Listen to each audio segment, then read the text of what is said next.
Here's another poem from Lord Byron. This one is called, let me see. This one is called When We Two Parted. Okay? And it goes like this. When we two parted in silence and tears, half broken hearted, to sever for years, pale grew thy cheek and cold, colder thy kiss. Truly, that hour foretold sorrow to this. The dew of the morning sunk chill on my brow. It felt like the warning of what I feel now. Thy vows are all broken, and light is thy fame. I hear thy name spoken and share in its shame. They name thee before me and nail to mine ear. A shudder comes over me. Why wert thou so dear?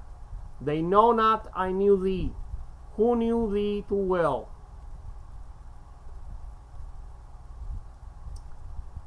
Long shall I rue thee, too deeply to tell. I secret we met, I silence I grieve, that thy heart could forget, thy spirit deceive. If I should meet thee after long years, how should I greet thee? With silence and tears?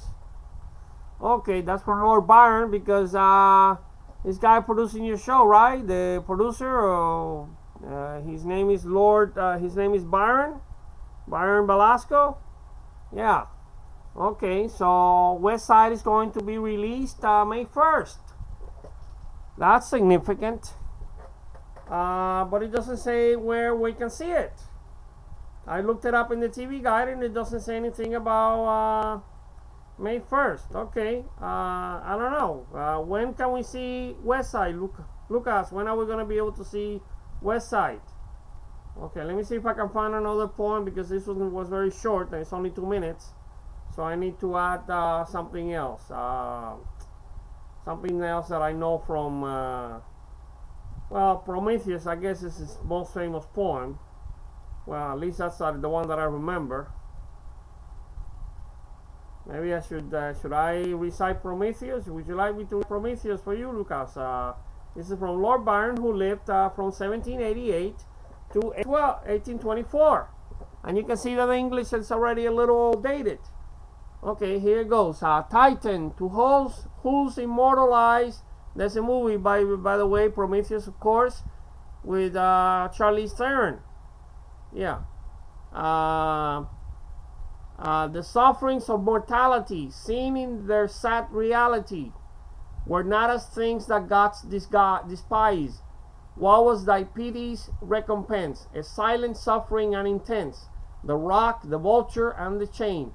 All that the proud can feel of pain, the agony they do not show, the suffocating sense of woe, which speaks but in its loneliness, and then is jealous lest the sky should have a listener, nor will sigh until its voice is echoless.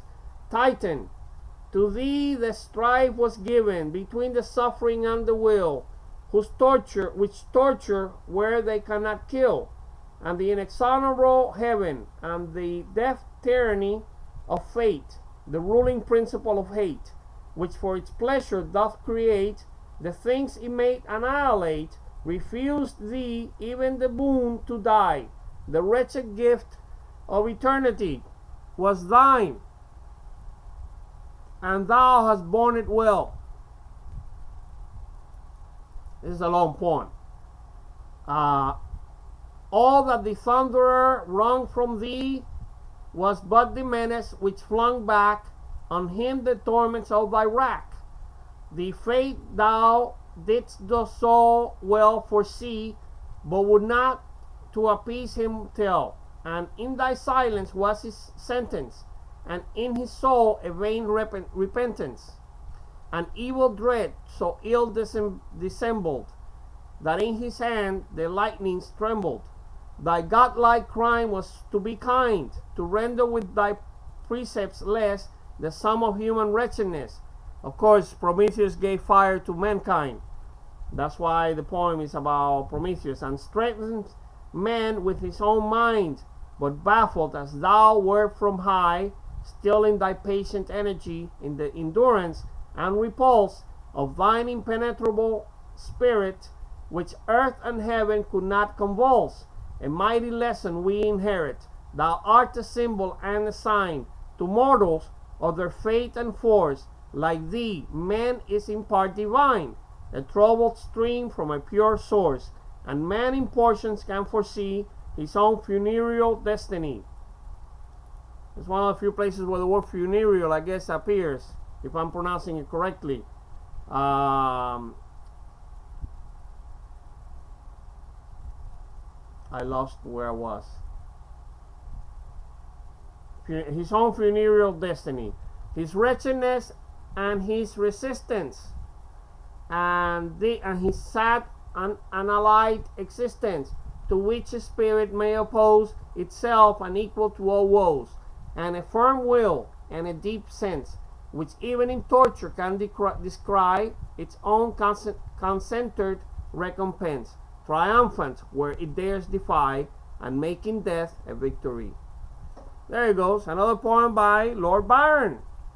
Okay, this is for Byron Velasco, because I hope I'm saying I got this right. He's the producer of the show Westside, and a couple of other people that work with him. I don't know, Chakin, what is that? MGC or whatever. I don't know. I can't remember exactly.